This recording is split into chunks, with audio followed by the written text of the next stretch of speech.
Bruce? And how are you? Very, very good. Welcome, everyone, and thanks for making the time to join us on today's webinar. We're going to be discussing the Australian Small Business and Family Enterprise Ombudsman guest, Mr. Bruce Billson.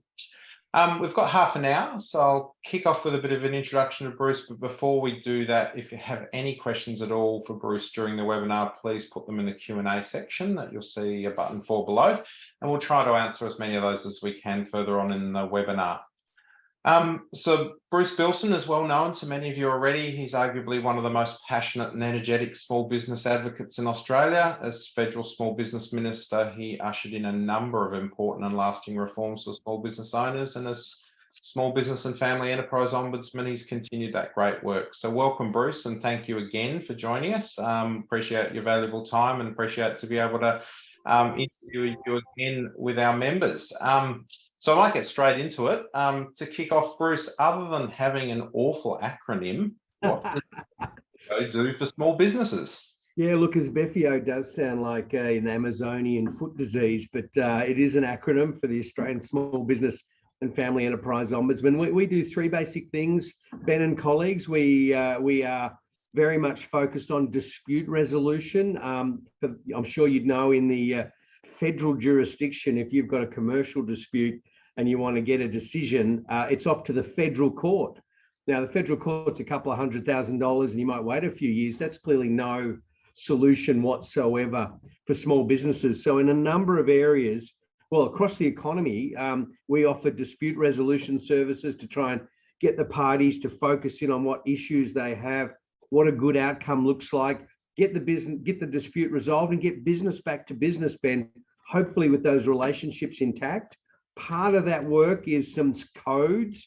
So codes are where the government sees some inherent power imbalances in players within a sector of the economy. Let's think franchising. You might have big, powerful franchisors, less powerful franchisees. The oil industry, multinational oil companies, mum and dad petrol stations, food and grocery, another area where, if you and I were making, Ben's brilliant cookies selling into the major supermarket chains, we're really in quite a power imbalance relationship there, and even in horticulture. So, and dairy is another one where there's only a couple of milk processors, but lots of farmers producing moo juice. So that's where we get involved. Now, out of that, we then have a policy and advocacy function, and that's where we get on our bike and make the case to government, to lawmakers, to regulators about things they could do that would make things better for small and family businesses. Sometimes it's actually saying, look, could you not do something that you're thinking about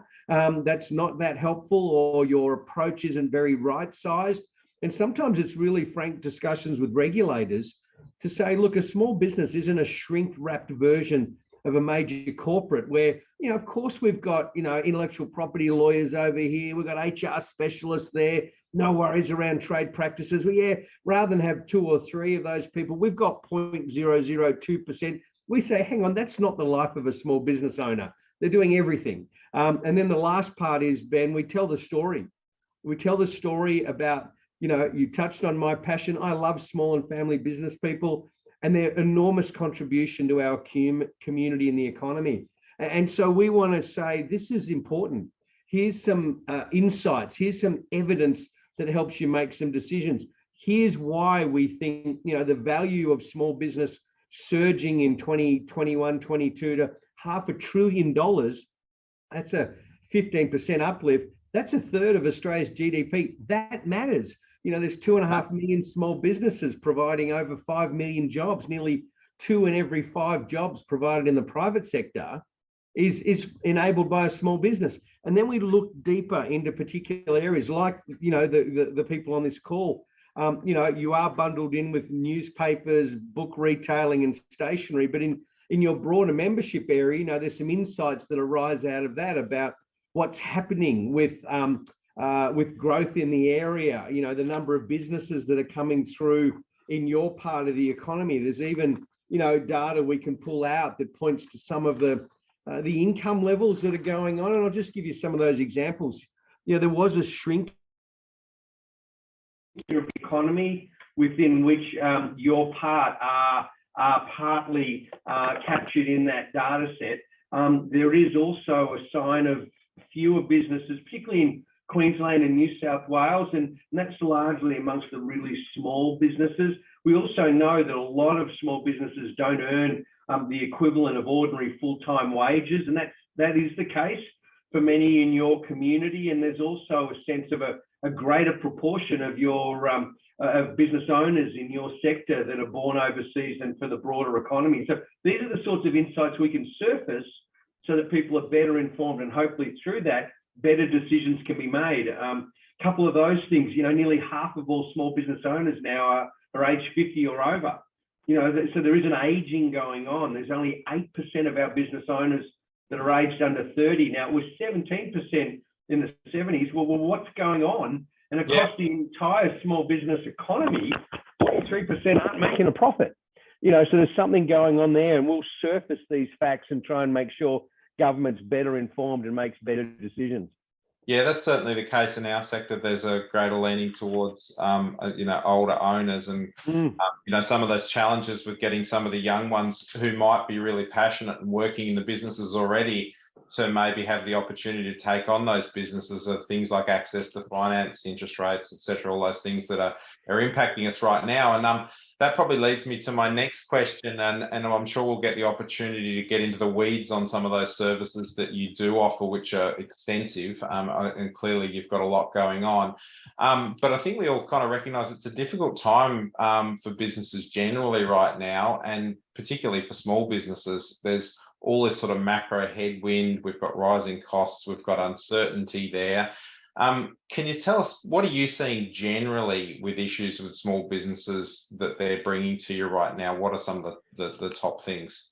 Well, is it two streams we'll touch on then, if that's okay with you, Ben? One is our assistance and support activities. We get about 6,500 businesses contact us a year. Many of the issues that they contact us about, we can help with. We can provide information. We try and act like a concierge. So if we can't sort the matter out, we can at least connect people up and land them with those that can. So a lot of our work is in that space. And then we case manage the particular disputes that can't be resolved, where the parties have had a go at sorting it out themselves, and then we get involved. What we're seeing is a real uptick in payment disputes. Nearly 40% of the matters that we're dealing with relate to payment disputes. People wanting to be paid, people playing funny buggers over payment terms. In some cases, it might be a big business just delaying the payment because they can. And, and in the research that we've done and looking at the data available through the Business Payments Reporting Register, there's a quarter of big businesses take 120 days to pay their small and family business suppliers. And, we all know cash flow is king. And if you're not getting that oxygen of enterprise being funding through your business, that there's some real challenges. So that's a biggie. The other one that's really growing is around digital platforms. A lot of people's primary, in fact, their only channel to their marketplace might be through one of these big multinational digital platforms. And if something goes wrong, it's really quite horrible, because you might get hacked, you're locked out of your account. And if you go onto some of the platforms, the only way you can lodge a complaint or ask for help, Ben, is through your account. But if you're locked out of your account, how do you actually start that process? It's incredibly infuriating, but it's also economically damaging when that's your chain to your marketplace and your business is effectively shut down. So I spoke about that at a Senate inquiry during the week and put forward some ideas about how to address that. And then we start getting into things like contracting disputes. Some of them around these automatic renewals of subscriptions, for software, billing services, even on some of these platforms themselves. And, and people are finding they're locked into stuff for multiple years that they don't want to be in. In other cases, and we see this a little bit in the building industry, people have entered into contracts with good faith, and for a whole range of reasons, they might not be able to do, some part of it. And people are going, well, what are you going to do? You haven't done what I asked you for. And in other areas, it might be like a search engine optimization service that's talked a great game. It's like, Ben, Bruce, we're going to double your revenue. We're going to do funky things on Google and on the net. It's going to be great. And they promise all those things. And then it turns out that we sign on for $350 a month for them to do this stuff, and nothing changes. Well, well, hang on. How's this working? So that's the sort of stuff that we're doing. What we are seeing is a hardening of people's positions. There's sort of some businesses are going, oh, hang on, I cut people a lot of slack during COVID. I really want this sorted. Some people know that their financial position is quite distressed and they're going hard to try and get in payments and get things done. And we know that can often cause great emotional distress amongst people. So we'll refer people to some mental health resources and support as well as part of the work that we do. Yeah, that's really helpful. I mean, I certainly think some of these large tech companies and even the smaller ones, they could certainly learn a thing or two about customer service from a few good small businesses, that's for sure. Well, and Ben, the funny thing is, just like a small business can delight their customers and your members do by the personal interaction, one of the biggest problems that people have with these platforms, you can't talk to anybody. That's right. You just get into this loop of click here, do this, do that. Oh, by the way, lodge a complaint through your account. And they're going, I can't get into my account. That's why I'm here. So there's that sort of stuff, and we try and navigate our way through all that. And the next thing I was going to ask is, from your perspective as Ombudsman, how's the landscape changed for small business this past year? Are there any trends you think businesses should prepare for in the upcoming year? I mean, probably cyber security is one, but are there others? Yeah, look, there's a number. I mean, we are certainly seeing a softening of the economic climate. There is uncertainty in the air. There is also a change in the posture of key people and key players that can have a real impact on small and family businesses. Let's be frank, the tax office and major banks have put their swords away. They went into a support and assist mode, thankfully, and to their credit during COVID, and now they're starting to ease back. Now, I know the tax office in the last budget got an awful, few $100 million more to bring in more tax revenue. And we see from, the data that's released, there's a lot of small businesses and family businesses with outstanding tax debts where they've been able to work their way through. As long as they stay in touch with the tax office and, enter into payment plans and things like that, they've been, reasonably okay and given a chance to recover. I reckon those times of full-on support might be coming to an end, and you're starting to see, the tax office particularly saying, okay, we've supported you through COVID. We now need to, regularize these arrangements. And it's a difficult conversation, Ben, and your audience would know that if they're paying their obligations, whether it's employee obligations, they're up to date with superannuation contributions, their BAS returns are up to date, they've paid their income tax liabilities, they've done the right thing, yet someone down the road hasn't. There's a bit of an unfair competitive advantage there, and that can't last forever. And we're also seeing some businesses getting a little bit cranky that the tax office hasn't been more forthcoming with the tax status of some businesses. You and I might look to a business and supply them with, equipment or whatever, and feel pretty confident that they can pay us when those trade terms fall due. If we knew they owed $250,000 to the tax office, we might have thought, hang on, there's something going on here. Maybe we want 50% deposit before we incur, so there's market intelligence that the tax office can help with. And there's that view that, we are seeing some real challenges in the economy around, cash flow in key sectors. Cyber is big.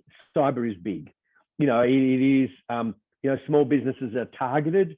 The fraudsters have a view that small businesses are likely not to have the same level of sophistication around their cyber protections. And in some cases, maybe looking to others to provide that. They might have a digital service provider. They might rely on their accounting software and think, I think they've got it covered. But there are steps that we can, there's steps we can all take. You and I wouldn't leave our business premises with the door wide open, the lights on, and almost to come and wander in the middle of the night and take what you want. And we know there's steps that we can take to mitigate that risk. It's the same in cyber, and that's something that we need to look through. The other thing too is we're still seeing pressure in workforce.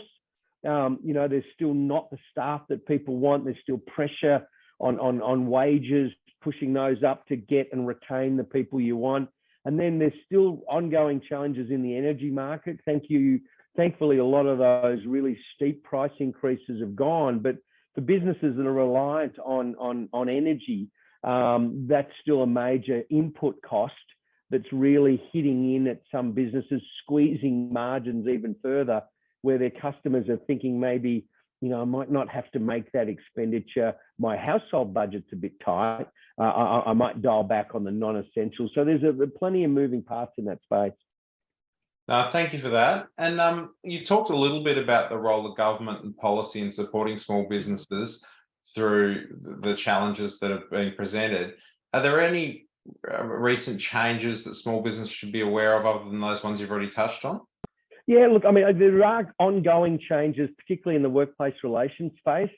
Now, I know that, your members rely on you and others and agencies like mine and industry associations to put that voice into the policy formulation process, because your members have got so much going on, they can't and don't want to follow all the nuanced arguments. They just want to know they just want to know what's required of them, and so we've already had some tranches, some batches of workplace relations changes that have come in at different start dates, and it can be really hard to keep up. So, there's more being foreshadowed. People are waiting to see another bunch of legislative changes to come through. But the challenge for the business owner is to keep track of those changes. And that's something, industry associations like yours can be really, really the important channel of information, because, it's not, there are so many changes. Many of them can be a little bewildering. The system's already really complex anyway. And trying to make sure that, people who overwhelmingly, in my experience, small business owners want to do the right thing, it just can be really hard to know what that is sometimes. And so keeping track of those changes in workplace relations is something that's going to be really important.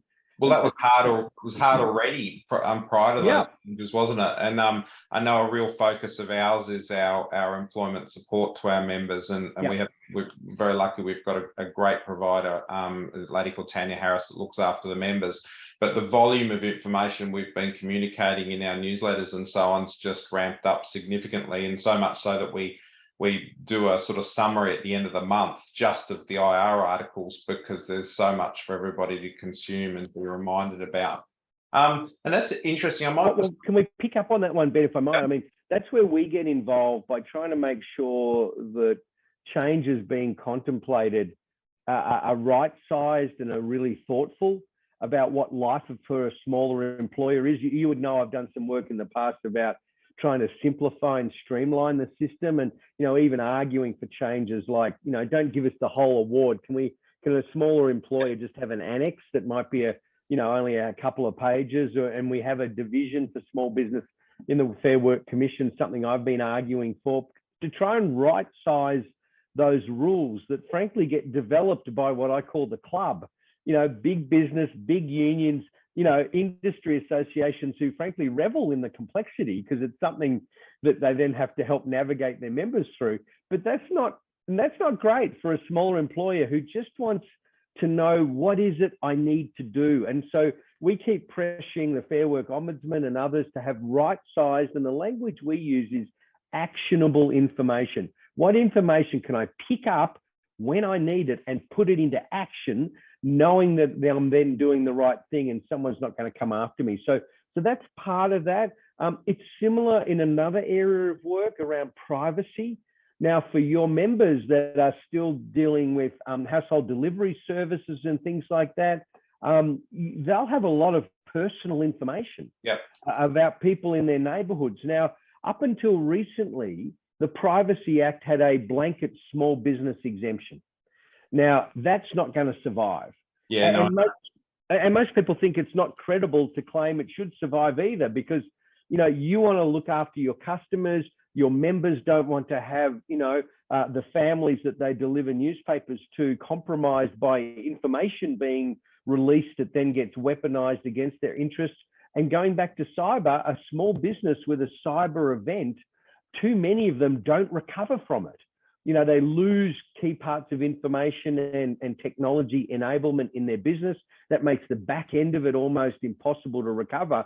And think about the customers. It's like, hang on, I've trusted you, like I did with my news agents for 25 years, to have personal information. and you've just, it's gone now. I'm not really pleased with you, you know, and it can really have a big challenge. So privacy is going to change. That's going to be a big challenge, because, you know, much like some of the other areas of regulation that are so complicated.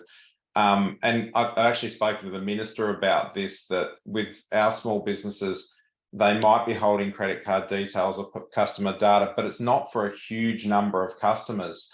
No. And so I've said it'd be great to see government actually working with some of the new tools, like Connect ID is a good example, where you can get third parties to actually authenticate data for payment without you as the small business having to hold that piece of data. And when this change, which obviously is inevitable now, comes in and we don't have that exemption, I think we'll be looking for government for better tools so that we can actually not have to carry the data as much. Yep. And count us in. We're at that table having those conversations, and we're looking for practical ways of respecting that there is a risk with personal information and who holds it, but there are, you know, right-sized ways of taking safeguards to protect not only the business interest but also the customer data that's there. So we're part of those conversations. No, that's great. And so the next question I had, and it's one of the, I think, the big questions for the next couple of years for us, is that we've got these rising costs, we've got labour shortages, we've got IR reforms, and while, you know, we're in there advocating, you know, as part of COSBOA to make sure that those changes are as fit for purpose as we can make them for our small business owners, they're changes nonetheless, and they come with a cost. And so one of the really interesting things I think is how do we boost productivity so we get that meaningful profitability growth, which could, you know, help drive our small businesses, drive economic recovery. And look, we don't have all the answers. And one of the things we've proposed to government is a small business productivity summit, much like we had the Jobs and Skills Summit, for example, and we've seen the reforms that have come from that. Well, how about let's look at the other side of it, which is productivity in small business. How do we get the experts in the room to actually talk about what are the tools we can use to drive that? So I'm really keen to get your thoughts on that, an idea, a concept, and how small businesses could meaningfully gain in productivity and offset some of those costs that they've been absorbing. Yeah, look, it's a really welcome and constructive idea, because we actually highlighted when the Jobs and Skills Summit was on that what wasn't talked about was the plight of small business, and particularly the 1.6 million Australians that are self-employed.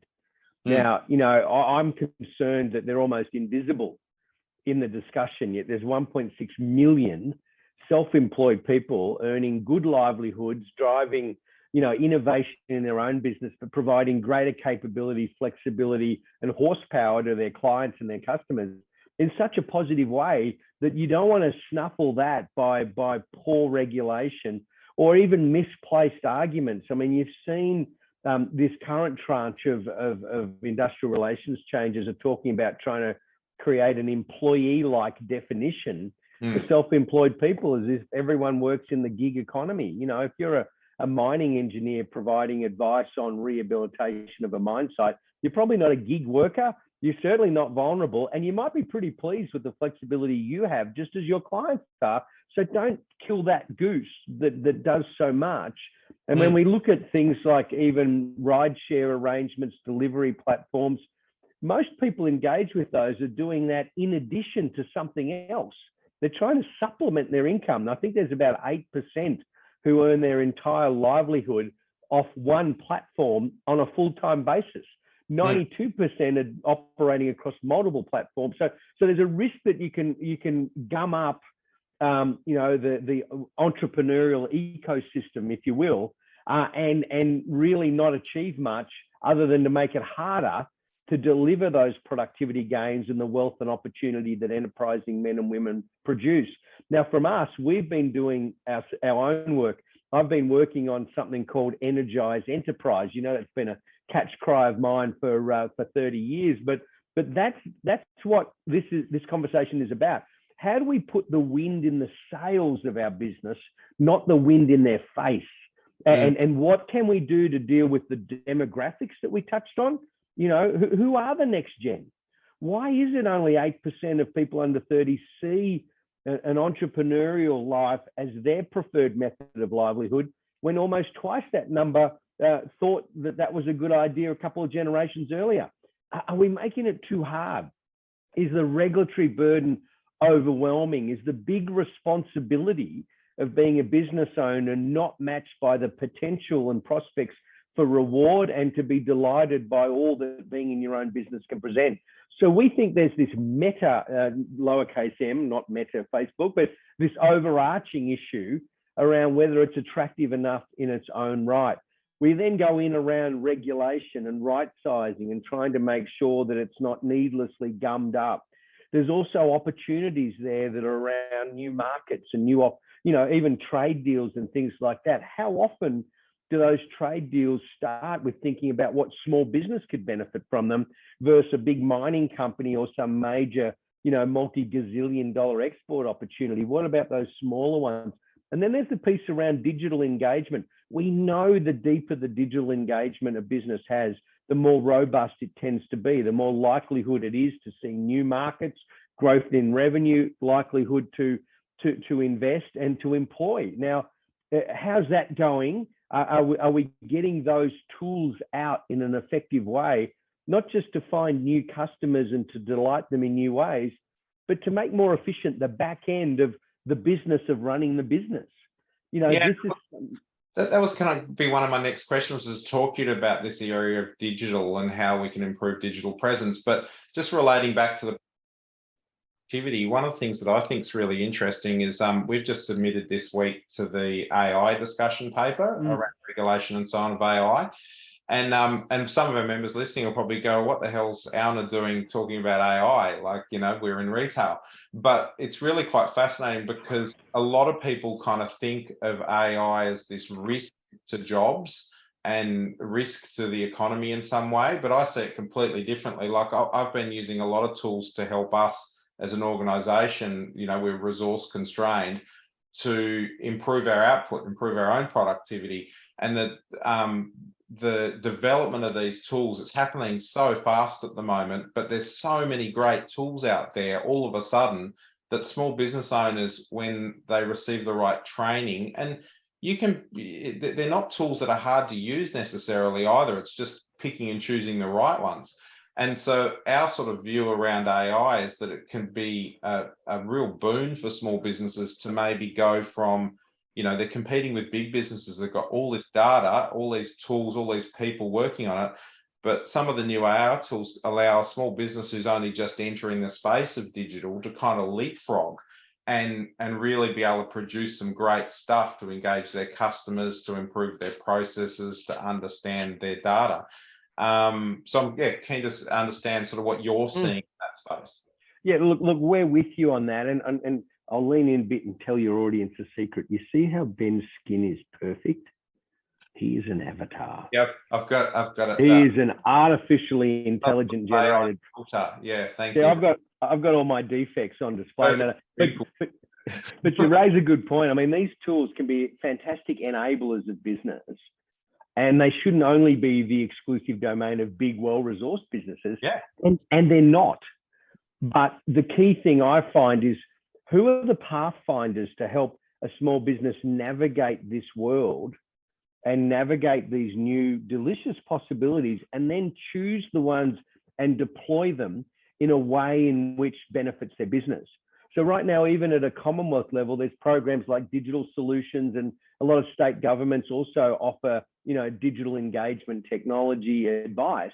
The problem can be, though, when you get that advice and you think, this might be good for me, who's going to help me match it to what my business needs and objectives are, so I can get the best out of those tools in a relevant way for my business? And Ben, frankly, that's where industry associations like yours are so important, where, you can bring that, the knowledge of the crowd into the sector, and then discern between these opportunities, which work for you, which might not, and then help navigate members to make full use of them. So those tools are there. I think the trick is, how do we enable the proper deployment of them so that they are delivering productivity and aren't just another technical pain in the neck, you know, because and that's part of it. And there's some research out there, and frankly, it goes back to what we were talking about earlier.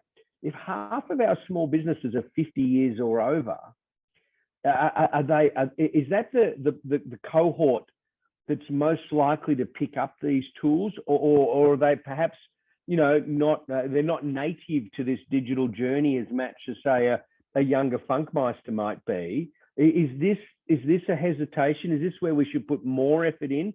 I know our advice to the Productivity Commission review on productivity talked about the need to really land these new digital capabilities in a way that our small business audience can pick up and deploy, not just learn about in an abstract sense. And I think that's going to be where there's a real opportunity, because our nation might not generate this technology, but we are very well recognized for how adaptive we are at deploying it. And here we need to make sure that sort of story comes to life for small businesses, so they know these tools can really add value to their business, and also give the business owner the chance to focus on what they do best. That's the jam. That's the spark that got them into business in the first place, not some of these back-end compliance issues. You know, this is where we see some opportunities. And this is where I think, government engaging the whole small business team rather than just the owner is really critical, because, you've got those people that have got some of those skills, or they're passionate about it, they're fairly flexible, where they can work with the owner and deliver an outcome. I'm just mindful. But just on that, if I could just jump, just in on that, even though when we're training, say, technology graduates, one of the criticisms I often hear from all employers, big and small, is the technology graduate comes out with a lot of technology acumen, but not the commercial acumen. Yeah. Where imagine your members with the commercial acumen and perhaps an opportunity to learn more about the technology. What a mutual mentoring opportunity that presents. Absolutely. And I think there's things like that we really need to turn our mind to. Sorry, I know we're time. No. I'm just mindful of your time too. So we're just a minute or so over. I've just got one more question for Bruce. I was going to ask him, but if anybody's got any questions that they want to put in the Q&A, please pop them in there now. So Bruce, obviously, almost all of our members are franchisees in one shape or another. Can you tell us a bit about what's changing in that space? I know there's a kind of code review and things being talked about. So what services is BFIO currently providing for franchisees, and what support services can they draw on?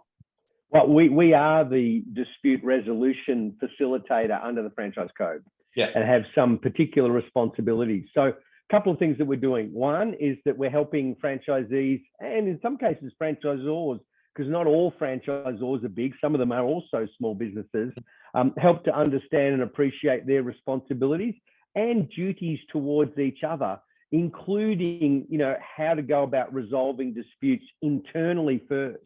I mean, the model is one of in your own business, but not on your own.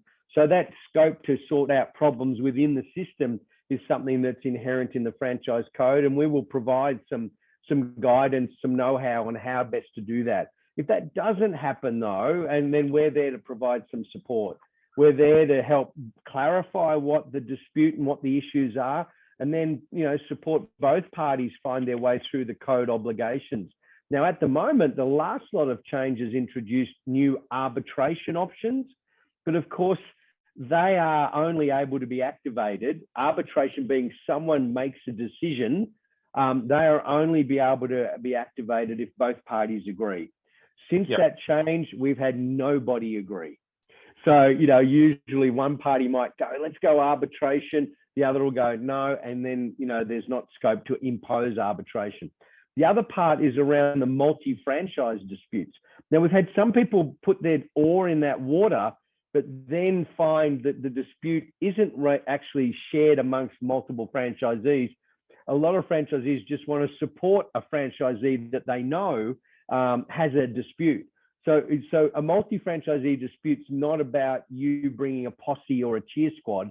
It's actually about franchisees with the same dispute being able to advance it together. Now, we've had a little interest in that. Some have walked away. We've got one that's still ongoing, but it's early days to see how that works. The number of disputes is slightly down on recent years. We're still seeing franchisees initiating about 3/4 of them all. There's some have expressed a little bit of frustration about exit arrangements, the financial impact of COVID, the way customers have changed, and sometimes franchise systems aren't always well placed to sort of navigate that. Generally, people are coming to these discussions with a reasonable degree of goodwill. We're not always getting the outcomes that we want. And in some cases where an outcome is landed, it's often hard to enforce it, which is why this review is important. The toolkit might need a little bit of a sting to it to try and get enforcement operating better. And that's why I've been arguing for a federal circuit court list for small business and codes.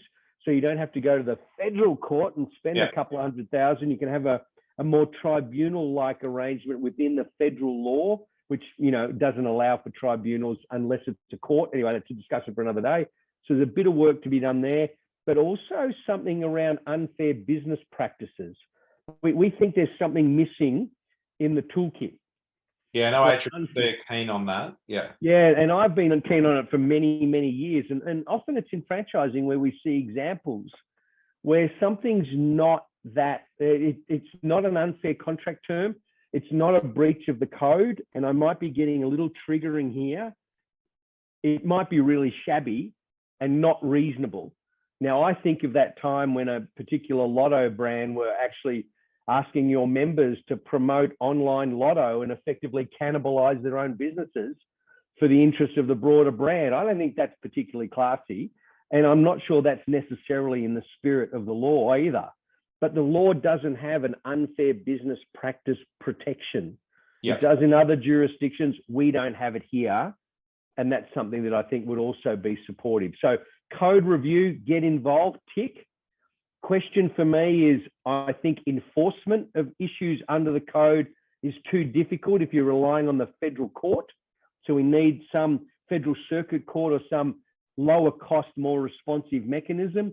And then adjacent to the franchise code, this idea of having an unfair business practice prohibition in our competition law, I think would be a worthwhile step forward as well. So there are three key areas that I think are worth having a look at. No, well, we'd be pleased to know that the relationship with their lottery provider is pretty healthy at the moment, as they've just given them a 20% increase in remuneration. So they're certainly being a good corporate citizen. I've got one, if you've still got time. I saw Barry's question. I've got one question. I'll just read it out for the other members. Gary is, I'm sorry, Barry, apologies, Barry.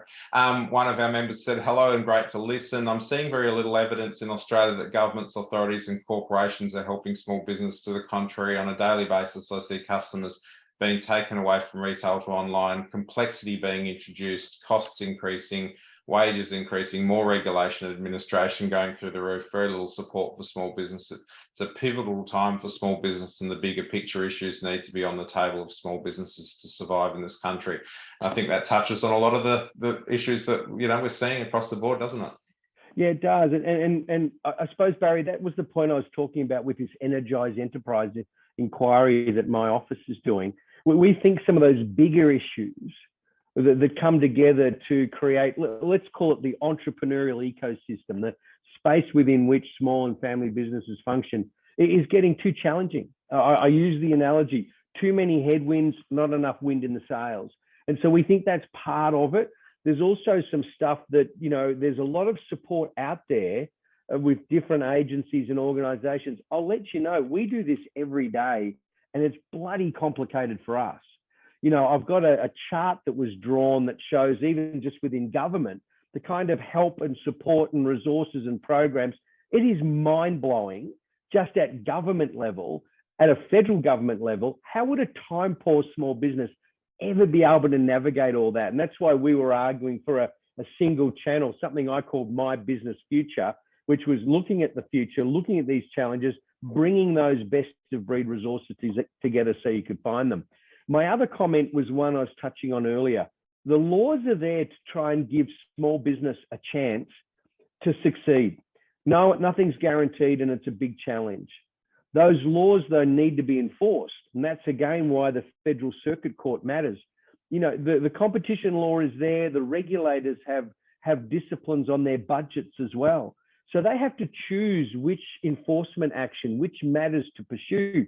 Now, frankly, their public policy frameworks, and let's say their way in which they use taxpayers' money, is they look for systemic failure, considerable impact on the economy, and significant public interest. Now, you and I as individual business owners, it's our world what's going on, and we can't possibly imagine why the regulators won't enforce something where we think we've been wronged. The issue is they then apply this framework about how to use public money. Now, that means it's left up to us to defend our own economic interest. And that's why something that's more cost effective and responsive will be better for business owners. Lastly, I wish it was, but it's not my gift to make every business succeed.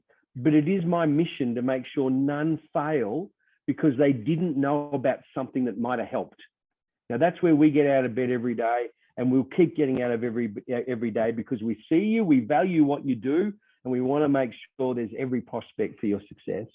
Well, I think that's a wonderful note to end on, Bruce. Thank you so much again. Thank you for getting out of bed every day and being so passionate about small businesses and our members as well. And we really look forward to engaging with you again like this and getting into the weeds of a few more questions. But really appreciate your time again today. Happy to be with you in the audience, and let's energize enterprise. Have a great day. Thanks, Bruce. Boost your business. Take this 3-step online skills course to help you and your team beat daily challenges, increase profit, and add value. Developed by ALNA and industry partners. Join us to start using Boost Your Business for free.